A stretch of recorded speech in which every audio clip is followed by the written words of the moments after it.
بسم الله. أعوذ بالله من الشيطان الرجيم. بسم الله الرحمن الرحيم.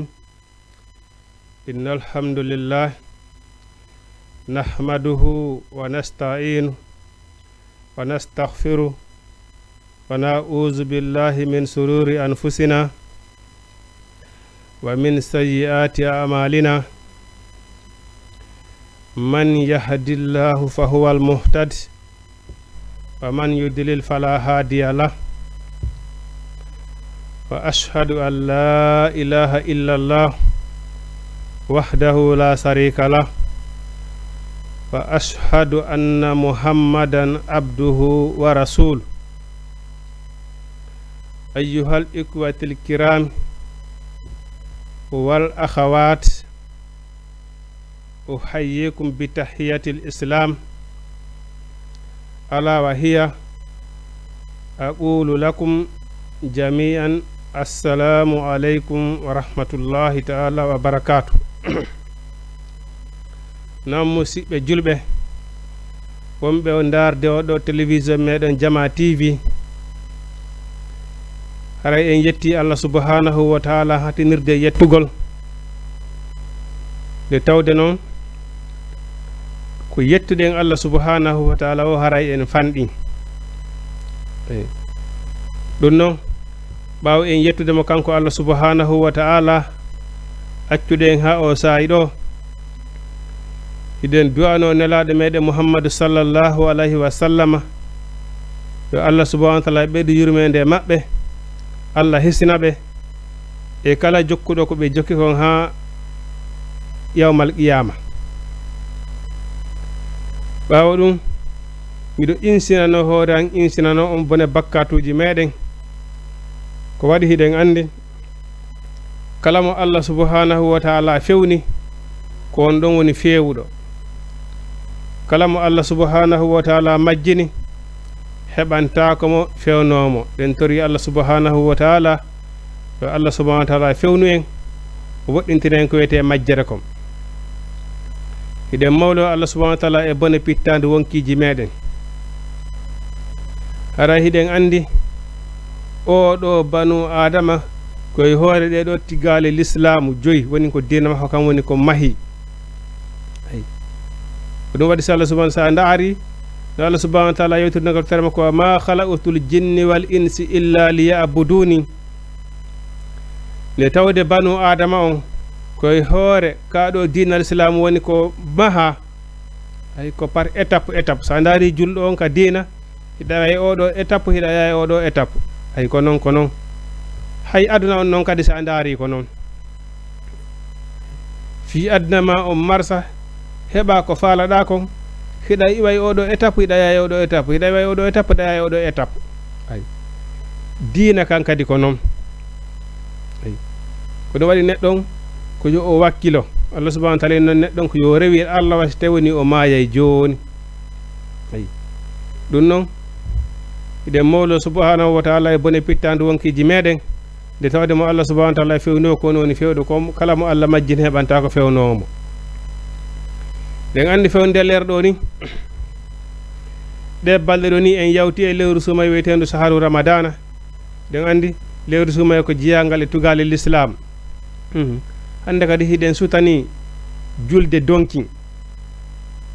julde donkin koye ndun ɗon kadi woni ko hajjete. hajjul baytillahil haram liman istata ilayhi sabila. hajjeygol ka suudu Allah hormortendu Kaaba. ay wona nelaɗo makiri noon leyɗe ɗen fopp leydi Makka ndin ɓura yiɗede. ay ɗum noon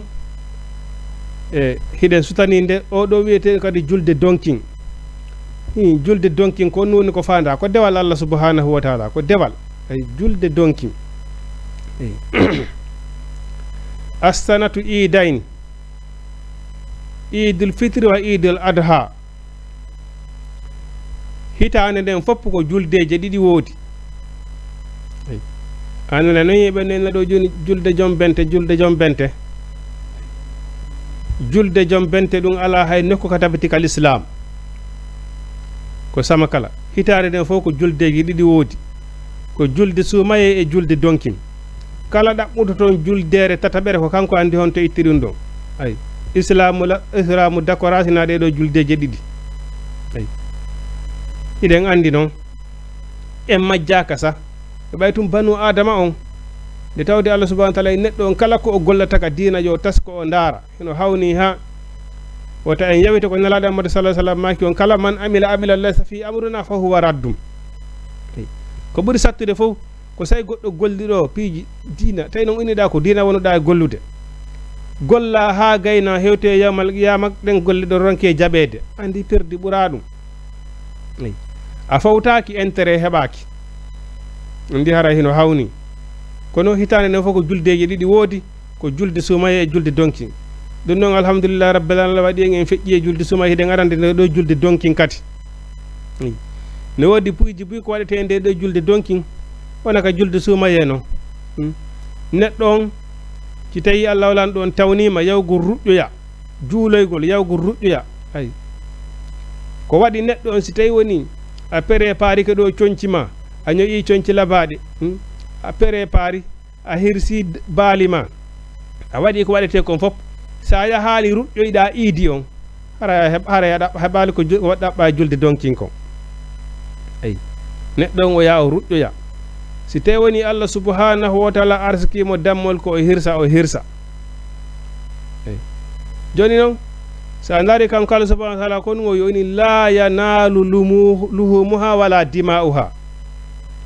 kanko Allah subhanahu wa taala hewtoytamo ƴiiƴan ko hirsuɗen kon wona tebbeeli ɗin hewtoyta Allah subhanahu wa taala ay ko hirseten kon ƴiiƴanɗan Allah subhanahu wa taala sokola ƴiiƴan ko hirseten kon o sokola tew tebbeeli meɗen kon woni walakin yanaluhu attaqwa kanko Allah subhanahu wa taala hino hewtoyamo e moɗon oɗo ko faada nde ɗo julde donki no hewtoyamo kulol Allah ngol e moɗon ay wonano wiir noon wonɓe ɓe Allah subhanahu wa taala arsiki yawgol makka ɓe goni watta zawadu fa inna kayra zadu attaqwa ko ɓuri moƴƴude e jawɓade fof kulol Allah ko faanda e julde donkin kon fof hirsugol baali yaha iidoya ko faanda ko wiyete ko attaqwa ko kulol Allah si en yehi en iidoyi en hirsi baali en poota pattane ko ɗen ɓe gura men en ñoyiɗo coñci kesi en waɗiɗo feeto honnunde si tawi woni kulol Allah ala haray ala intérêt fus ko ɗaɓɓuɗen ko waɗɗuɗen e julde donkin kon ko ɗum waɗi Allah subhanahu wa taala neɗɗon taw koni premier priorité e dewal ngal ko addita ko heɓugol kulol Allah ko ɗum waɗi neɗɗon kala golle ɗe Allah subhanahu neɗɗon si tawi woni o golli so hikkinali kulol Allah Allah subhanahu wa taala rekonisata golle makko ɗen validetake ka Allah subhanahu wa taala ɗum noon ɗen tori Allah subhanahu wa taala yo Allah arsiku en ko wiyete kulol Allah kom joni o ɗo julde donkin ko hombo wona e ñentinede ko annabi Ibrahim annabi Ibrahima nde Allah subhanahu wa taala yamirnomo yo ƴettu ɓiɗɗo makko on o hirsa wa iz qala Ibrahima libni inni ara fi manamika azbahuka nde kanko annabi Ibrahima o waalino o hoyɗi himo hirsa ɓiɗɗo makko on ko waɗi noon e koyɗi annabaɓen kañum ko ɓuri hewde kon si ɓe hoyɗi ko wahayu ay haray ko yamirore Allah subhanahu wa taala enen noon koyɗi meɗen ɗin enen ko hoyɗeten kon koyɗi meɗen ɗin ko immorde cheytane enen ko ɓuri hewde kon ko hoyɗeten kon ko immorde cheytane ko cheytane hoyɗintan ay ko ɗum waɗi enen koyɗi men ɗen en wata comporade ɗum e koyɗi annabaɓen ay annabaɓen kamɓe ko ɓuri hewde kon si ɓe hoyɗi tun haray ko wahayu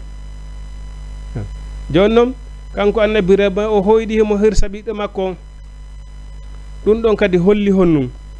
julɗo on si tawi woni o wi'i himo hooli himo jaɓi diina kan Allah subhanahu wa taala jarribotamo ay asibtum annakum tadkhulul jannata walam ya'tikum masalul lazina khalaw min qablikum ay masatuhum darra'i wal ba'sa'i wal zulzilu hatta yaqulu mata nasrullahi on sikko on wi'ay tun ko on julɓe on sikko ko weli foti tun ko ɗum woni julɗo yagal wiigol tun julɗo mi jeygoɗo sukade ko weeli foti tun fiya wi ashhadu an la ilaha illallah wa ashhadu anna muhammadu rasulullah a woni julɗo a woni salli ko to ɗo juula golle ma fof ko golle julɗo ni sikkuɗa ɓay ɗum ɗon woni ɗum are ko ni ji diina kan a sikku hannde kadi haray ko weeli foti tun ha mayde nden tawa hoore ɗum o waye ko jarrabuye julɗo ko ma o jarribe o heɓay jarrabuye moƴƴa e diina kan si tawi woni hi diina kan ka gongi e hoore makko ko julɗo haqqan Allah subhanahu wa ta'ala jarriboto mo ko janɗi kum fanɗi ay fi hon parce que ma Allah subhanahu wa ta'ala testama ndara tawi woni ko wiɗa ka julɗo kon ka gonga ay bon arino hay fewne nelaɓe wiɓe ko julɓe si wuli tum ɓe yettitora ɓawre si weeli ɓe yaara yeeso ay ino heewi hannde julɓe ɓe joni noon neɗɗo si tawi woni wi ko julɗo ma Allah subhanahu wa ta'ala jarribomo Allah subhanahu wa ta'ala jarribori annabi Ibrahima ndargo si tawi ɓe wi ko julɗo himo jaɓi Allah subhanahu wa ta'ala jarriborimo yo hirso ɓiɗɗo makko on nde tawde noon hari o woni ha o nawyi kadi hari o yehi ha o to wiye duuɓi o nawyi kanko annabi Ibrahima ha o taƴike jiidi si Allah subhanahu wa ta'ala okkimo ɓiɗɗo ay joni noon neɗɗo yaa ha taƴoɗa jiidi fes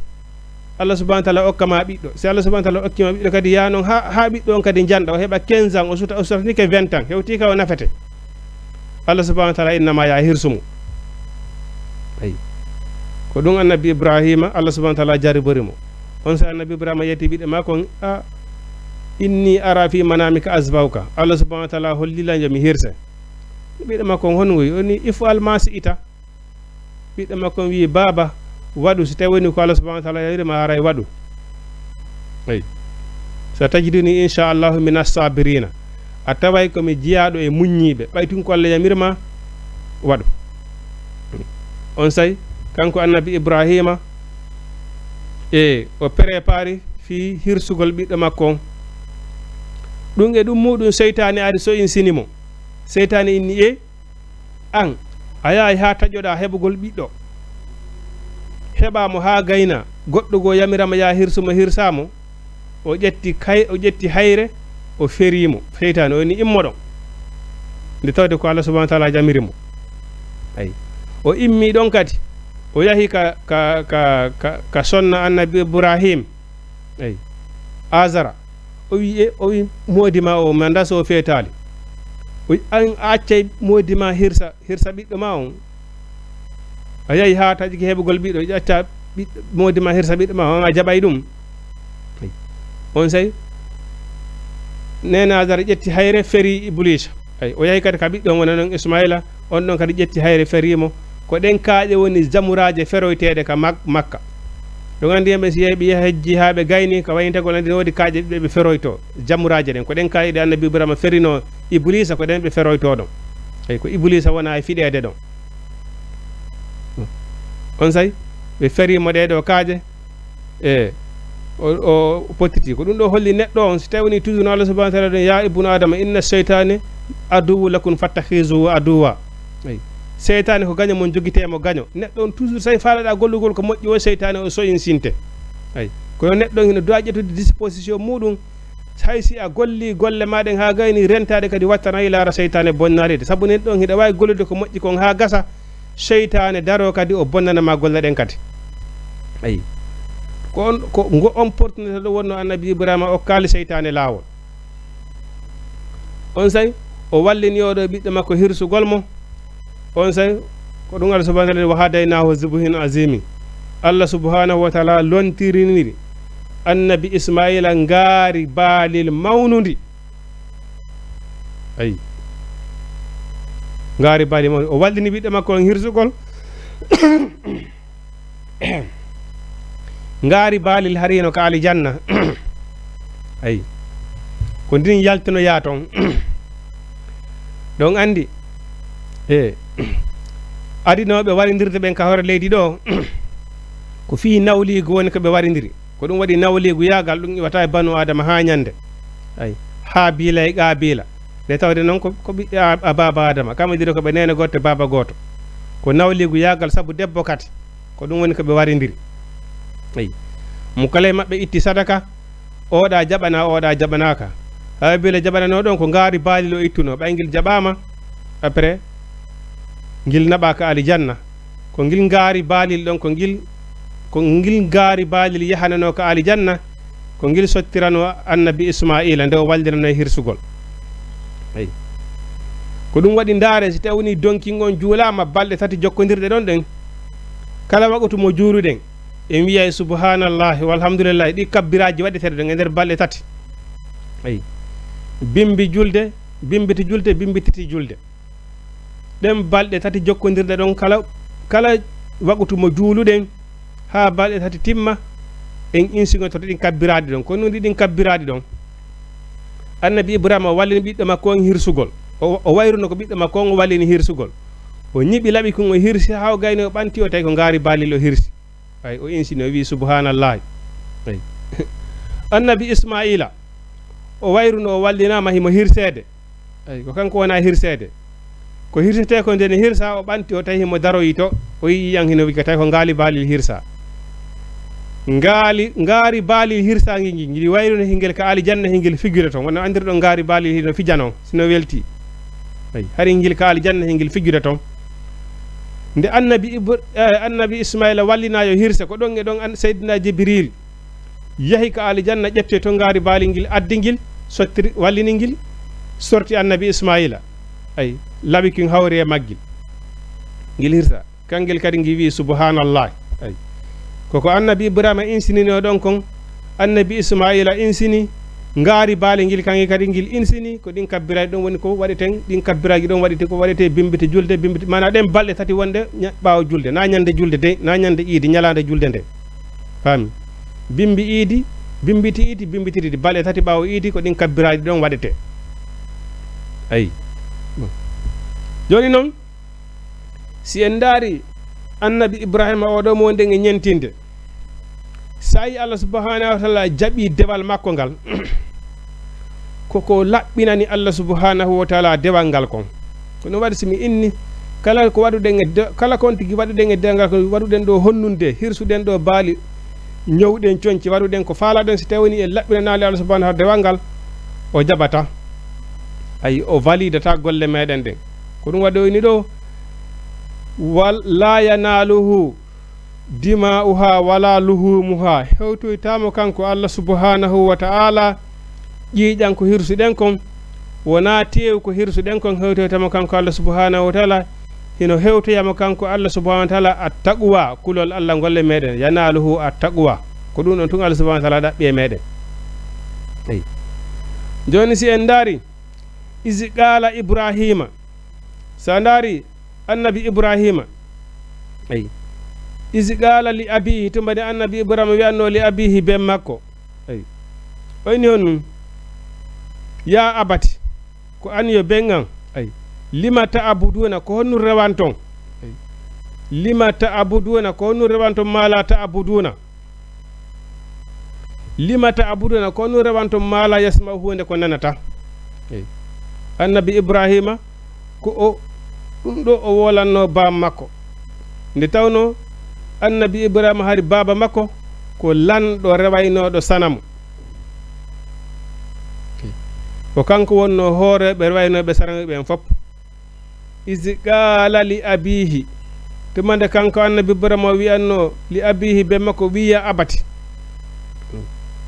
ko an yo ben an lima ta'budu ko honnu rewanto mala yasma hunde ko nanata annabi ibrahima o landi be makko wi lima yasma mala lima ta'budu ko honnu rewanto mala yasma hunde ko nanata wala yubsiru yi atakati wala yukhni anka shay'a nafatama hay hunde kanko annabi ibrahima o haalani ɗum ɗo baba makko nde tawde noon baba makko azara ko ɗo wonno hoorejo rewaynoɓe sanamu ɓen eyi kanko wonno président rewaynoɓe sanamu ɓen fopp ayi e ndiɗi o leydi Irak eyi baba annabi ibrahima kanko wonno hoore rewaynoɓe sanamu ɓen fopp o inni en andi kanko annabi ibrahima baba makko jonnaynomo lesayno sanamu jonnamo kanko annabi ibrahima yo yaw o yeeyoya yo yaw o yeejoya par ce que ko ɗum ɗon noon wonno recherche makko on kanko anna ba Azara ko ɗum wonno ko gollayno ko ɗum wonno golle makko ɗon lesugol sanamu ya yeeya ko ɗum noon wonno golle makko ɗen on sey o ƴettayno sanamuji ɗin o jonna annabi Ibrahima yo annabi Ibrahima yaw yeeya iji qala li abi tuma ndo wiyanno ben makko Ajara oy noon ya abati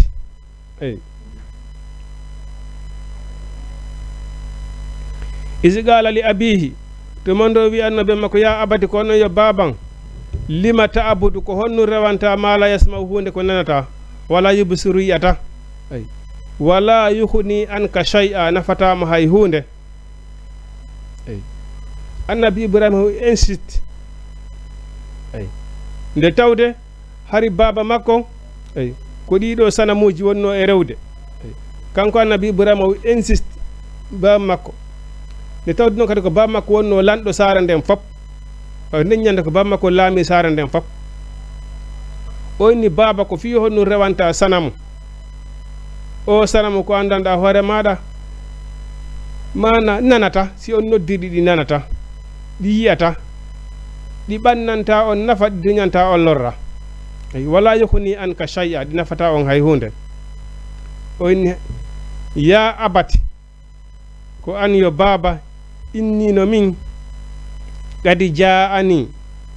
gonɗi de arilam minal ilmi immorde gandal ma lam ya'tika konko aralima fattabi'ini jokkan ahadi kami fewne siratan sawiyan e laawol fotondirgol baba ko honnu rewanta sanamu ko yi'ata nanata ɓannanta ma nafa addanta ma lorra baba min dey mi jangi mi andi ko wiyete l'islamu mi andi Allah goto ko on woni ko rewete jokkan mi fewne e laawol fewngol ngol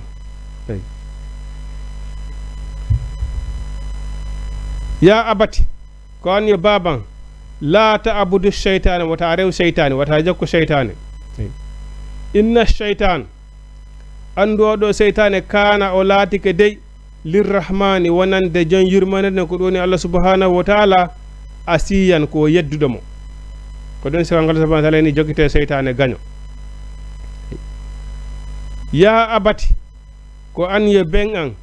innino min dey a khafu mido huli an yumassaka nde memete azabul lette min arrahmani immorde ka Allah subhanahu wa ta'ala ka jon yurmanede ko wadi sa rewi sanamu ha mayde nden tawi may hoore ɗum ɗo feere ala lette heɓete fatakuna latanoɗa li cheytani cheytane waliyan giɗo on say noon hara ara cheytane ko falano kon heɓike ɗon andi kanko cheytane o wi la aqudu anna lahum siratikal mustaqima wala tagidanna aksarahum shakirina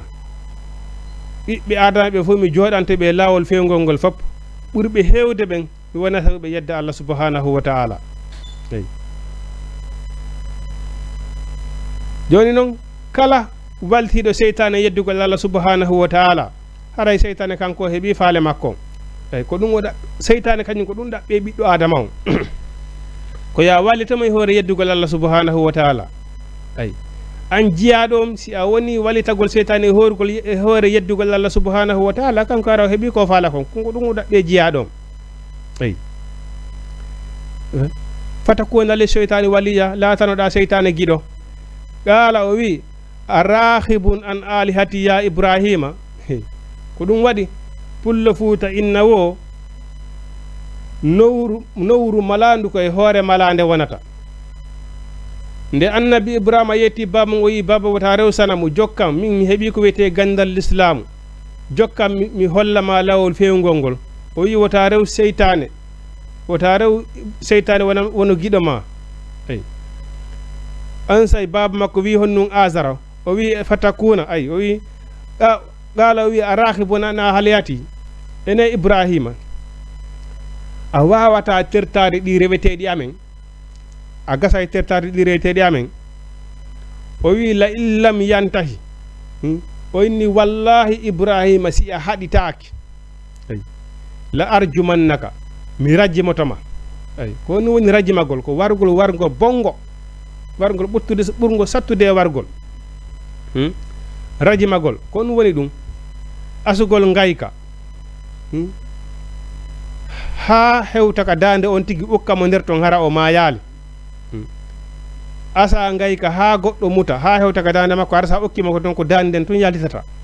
ombita ɗon ha heddo da hawre nden o ƴette ɗon kaaƴe o fiɗe ɗon ha o maaya ko ɗum woni rajimagol o inni ɓay annabi ibrahima yettike baba makko o taw rew sanamu yo terto rewgol sanamu annabi baba makko asara wi so sertali sanamuji makko ɗin ko nin o waɗirtamo ayi la illam yantay si a haɗitake la arjumannaka mi rajimotoma on say on waha jurni maliya on say noon mi seeda e ma terta an on say noon mi seeda e ma fes eyi pasque si o maayi haray gasi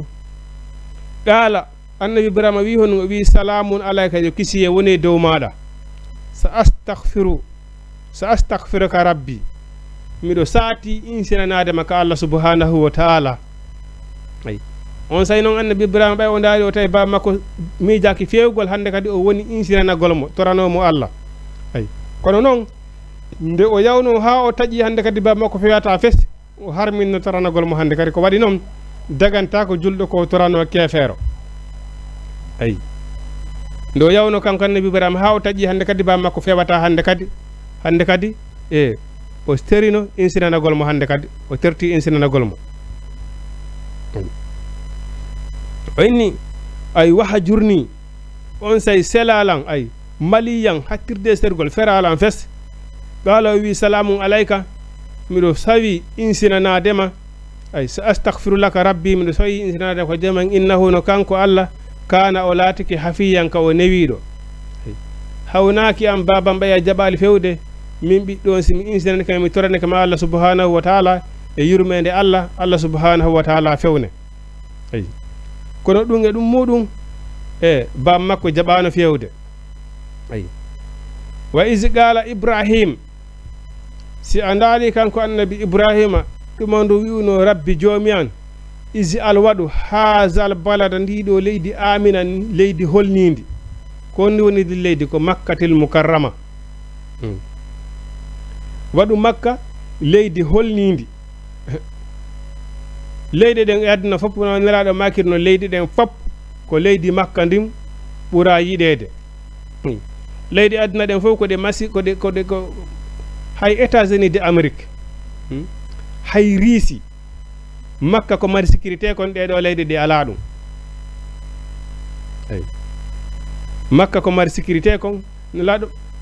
Allah subhanahu wa ta'ala mayi kala naatuɗo e leydi makka ndin hara himo holni ay hara himo asiri eyi waɗi ko duwa annabi ibrahima ko torino kon wa is qala ibrahima to modi annabi ibrahima wiyatno wa is qala ibrahima nde wino rabbi joomi am is alwaɗu ha zal balada ndiɗo leydi aminan holnidi ay wajnubini woɗɗintinalan wa banaya ɓiɓɓe am ɓen anna abudul asinama nde min rewata sanamu ay o inni hon rabbi joomi an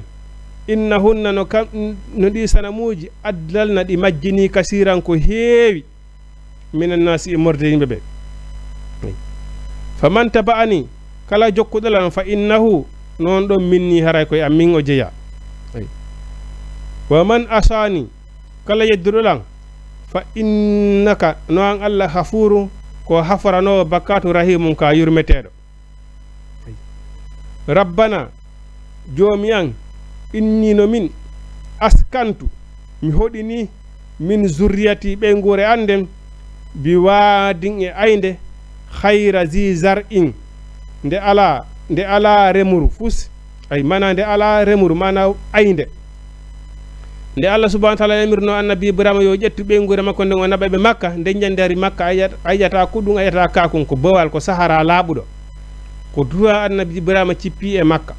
o ƴetti ɓiɗɗo ɓengu makko azara e annabi ismaila ɓiɗɗo makko on hari on ko penu o naɓimo makka ay en fo en jangi histoire on ay hano zamzam yaltiri noon ay o nayi e makka o toraniɓe noon o inni on bi waadi ngende khayri zizar inde ala hay fus inda baytikal harami ka suuduma hormortendu rabbana joomi amen honnu li yuqimu salata fi yebe nyibu e julde ay fi yebe nyibu e julde faji al wadu afu idata berde minan nasi immorde ben tahawa ilayhin de yilo e mabbe ay warzuquhum arsikabe minash shamarati immorde dinde ledde la allahun no gasa kambe yaskuruna be yettay allah subhanahu wa ta'ala ay ko dum wadi makka ko sara kono façon dinde da fala da wo a nyamay rabbana joomi amen innaka no an ta'lamu hida andi ma nukhfi konko suudi wa ma nu'lini konko feeñ ay arsukube dinde ledde ay ne tawde non kami addibe do hay hunde ala do kono Allah subhanahu wa ta'ala hida do ay ko dum wadi ay kanko annabi ibrahima bay o addi nene azara ay e ismaila on ko bobohum o addi be don hawa gayno walli o addi be don ka sahara don o acci be don wonangilal makko hucciti ay sonna makko ay nene azara be landin mo kanko annabi ibrahima beyni ko menen e hombo non accuda do annabi ibrahima inni ko angi allah subhanahu wa ta'ala ay ko angi allah woni ka ay wonangilal makko yai ay no dum e dum mudum Allah subhanahu wa ta'ala ko sabu dum don hande wadi si makka hebi ko hebi do ko ay ko dum wadi si makka hande wiya makka ko sabu ko annabi ibrahima ƴettino be don ko nabi tay hay huunde ala to sina leydi laabunde sahara laabudo ay annabi ibrahima du'anibe Allah subhanahu wa ta'ala wadi bakka barki e leydi makka ndi ay ko dum wadi ay o inni honnum mana o inni an Allah subhanahu wa ta'ala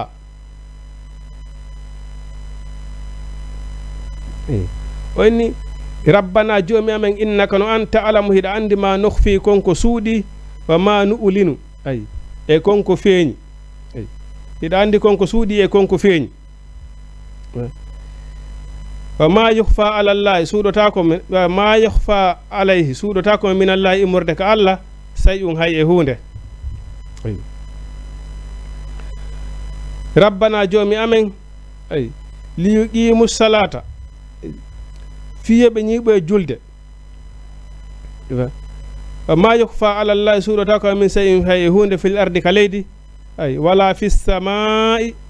wana ko asama kadi woni hay hunde ko suratona alhamdulillah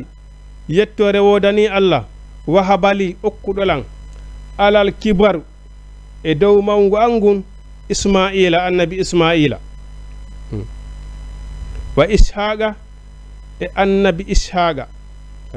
nde tawde non hari kanko Allah subhanahu wa ta'ala o yayi ha o tajike moƴƴere Allah nden si Allah subhanahu wa ta'ala jaribo kanko annabi ibrahima o yayi ha o tajike si Allah subhanahu wa ta'ala jarriborimo ko weyte ɓiɗɗo kom o inni on rabbana joomi an innaka no am ta'ala mo hiɗa andi ma nukhfi ay konko suuɗi wa ma nu'linu e konko feeñi wa ma yukhfa ala allahi suudota ko min shay'in hay e hunde fil ardi ka leydi wala fis samai wona ka asama woni hay ko hunde kadi ko suurotoma alhamdulillah yettore wodani allah wahabali okkudolan alal kibari e dow mangu am ismaila annabi ismaila wa ishaqa e annabi ishaqa inna rabbi no joomi an sami uddu'a Allah subhanahu wa ta'ala ko nanowo du'a ay Allah subhanahu wa ta'ala o yebata du'a neɗɗo yo du'otum ay si o du'ike insha Allahu rabbi Allah subhanahu wa ta'ala jabinay du'a on Allah subhanahu wa ta'ala o yebata du'a ay dum don kadi holli juldo on wata tajo ay sabu annabi ibrahima hari o yayi ha o tajike moƴƴere nden hidon andi ko beedo malaikaabe arnobe halkugol annabi luutu e yimbe mum ben ay wonnobe wadde ko wiyete luuti yanko yagal ay den don fi luutu yaga honnu dagingol yo gorko e gorko yo jombindir debbo e debbo jombindira ay ko dum wiyete luuti yanko yagal beedo arnobe halkugol beedo ko beedo weltinirno annabi ibrahima wonde ma Allah kamo bido to passé hare o tajike wa iz qala ibrahima tumande annabi ibrahima wiyanno li abihi ben makko azara o ini honnum a tattakhizu e a jogitoto asinaman sanamu alihatan reweteɗi o ini e innina min araka mi yiyima wa qawma kañumɓe maɓen fi dalalin mo binin e majjere ɓangude eyi Allah subhanahu wa ta'ala wino woni waka zalika ko wonani nuri ibrahima men holliri annabi ibrahima malakutu samawati laamatériji leydi ndin asamawji ɗin wal ardi e leydi ndin wali yakuna fi yo laato minal muqinina jiyaɗo e felutuɓe yananaɓe ko ɗum waɗi julɗo an kadi hiɗa duwa utiliser haqqille maɗen sa yi Allah subhanahu wa ta'ala tagi neɗɗo on timmini tere makko ɗen okkima haqqil an kadi ko ya taskano haqqille maɗen wota yaw yaade goɗɗo tum julɗo an kadi woodi ko salida ko waɗi ayi ɗo joni jilen ɓe an kadi bon an kadi accu famodireɗa an kadi on famodire wonani tun heyi an kadi a yaada e jama o darnayiɓe fof wayi noon an kadi wa'a noon o waye darnayiɓe fof wayi noon wa'a noon o sa hawti e saari a tawi fof no on mbiyitira an kadi on bune ma nden ha feƴƴa ndaaru nelaɗo wayi noon an kadi wa'a noon sabu Allah subhanahu wa ta'ala ko on ɗon hana ñentinede kon ɗon wona ko jokkede ndaaru ko Allah e nelaɗo wi kon waɗa ɗum wa yarda lillahi wa yabkhadu lillahi yiɗir hunde nden fi Allah hino yiɗi añira kadi fi Allah subhanahu wa ta'ala hino añi eyi ko ɗum noon l'essentiel on eyi wona goɗɗo goo fes yiɗir fi Allah no yiɗi añira fi Allah subhanahu wa ta'ala hino añi eyi o wini on waysi qala ibrahima li abihi azara eyi o inni atattakhizu asnaman alihatan e on reway on jokkay sanamu on jogitoto sanamu reweteɗi innina min araka mi yima wa qawma kayen ɓaɓen fi dalalin mo binin e majjere ɓangude ɓay ɗum on wi ko ɗi sanamuji ɗi andanɗaɗama ɗi addanta on nafa ɗi addanta on lorra on wi ko ɗiɗo wonɗo e rewde o inni mi yiyon e majjere feñude majjere feñata ha ɓuura ndeɗo Allah subhanahu wa ta'ala wi on o inni waka zalika ko wonani nuri ibrahima men holliri annabi ibrahima malakutu samawati lamatiri asamaji ɗin wal arde leydi ndi wal yakunna minal muqinina fiyo jiya e felituɓe ko ɗum waɗi so Allah subhanahu wa ta'ala inni man yuridullahu hayran yufaqihu fi ddini nde Allah subhanahu wa ta'ala no walli o ko gonga kan o hollete ko gonga kan o hollete falamma janna alayhi layla nde tawno annabi ibrahima o faamali diina kan nde jemmuno niɓɓutuno jemmini o wi ayi ra'a kawkaban o yi duulere ayi qala o wi haza rabbi o wi nde duulere ɗo ɓay hari kaka asama o woni ndarude so tawi woni o yeyi wiyeteɗo Allah on ɓawo yi duulere nden o wini haza rabbi nde duulere ɗo ko nde woni jomiyam par ce que imo andi Allah ko dow woni Allah ko kasama woni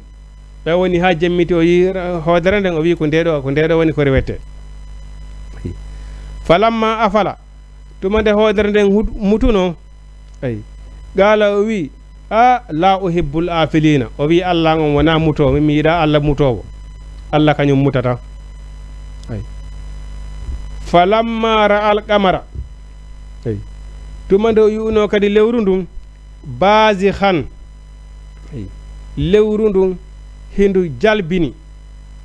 qala o wi haza rabbi ndu ɗo lewru woni joomiyam ay on andi safe o andi kanko annabi ibrahima o andi dow Allah kaka asama o woni kono noon o anda Allah ɓawo yaalimo joni o yi hoodere o sikki ko nden woni Allah o wi ko nden woni reta hoodere nden ɓay muti o wi o way o wi mi andi wona nde woni Allah kañum mutata yeyi ha o yi lewru ndu o wi ndu lewru ɗo ko ndu woni Allah ko ndu woni ko rewete yeyi ha lewru ndu muti o wi o wi Allah on wona mutowo o ini wona ndu o ini ndu woni wona ɗum ɗo woni Allah gaala on sey kanko annabi ibrahima o wi hon nun o winni la illam yahdiyani rabbi ite woni tun joomi an fewnali lam la akunanna mi laatoto minal qawmi dalina jaaɓe yimɓe majjiɓe sabuna joni mi jiɓike ko honto Allah woni ayi joni mi jiye ko mboni Allah ay falamma ra'a shamsa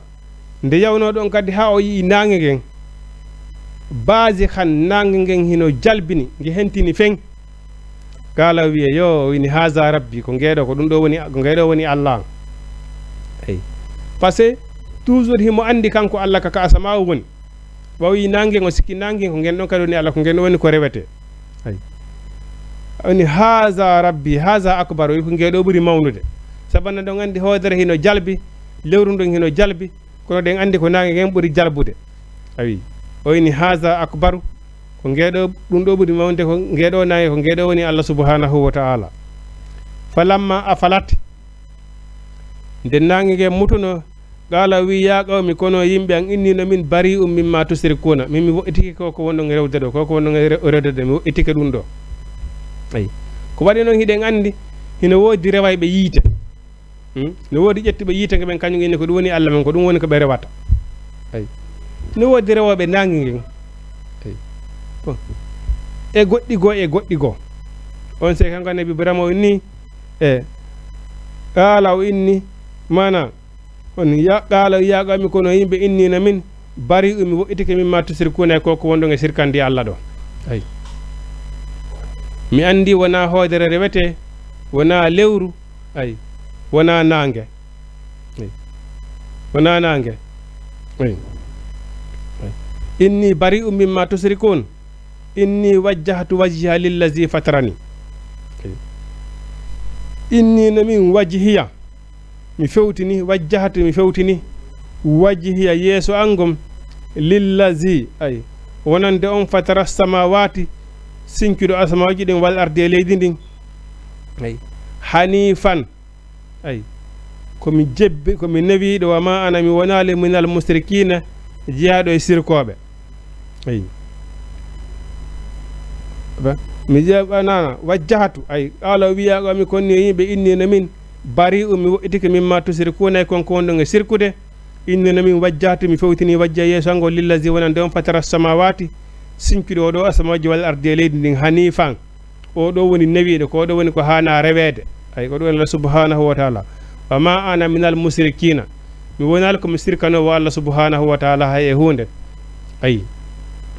ko ɗum waɗi neɗɗo on hino du'a taskade anda ko ɗum waɗi si Allah subhanahu wa ta'ala woni si tawoni a falama mo yiwde a falama andude kon boni Allah subhanahu wa ta'ala ndaar ko o tagi kon ayi ndaar ko o tagi kon andi annabi Ibrahima ɓay tun o andi Allah koko dow woni o andi Allah koko asama woni mais himo waɗi e ɗiɗi o anda kono o anda Allah ayi kono ɓawo o yi hoodere nde o wi ko nde ɗo woni Allah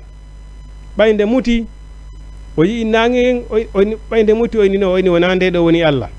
ayi yeyi ha o yi lewru ndun o inni ko nduɗo woni Allah ɓayde muti o inni wona nduɗo woni Allah yeyi ha o yi nangue ɓangue muti o inni wona nge woni Allah wona nge woni ko rewete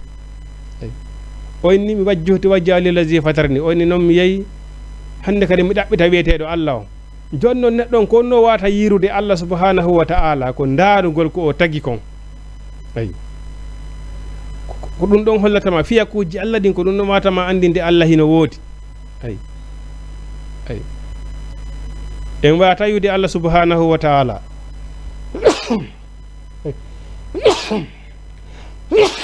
alhamdulillah rabbil alamin en yi Allah subhanahu wa ta'ala woññande dargal nde tagore nden fof nde naatoɓe aljanna ɓen fof naatoɓe yiite ngen naati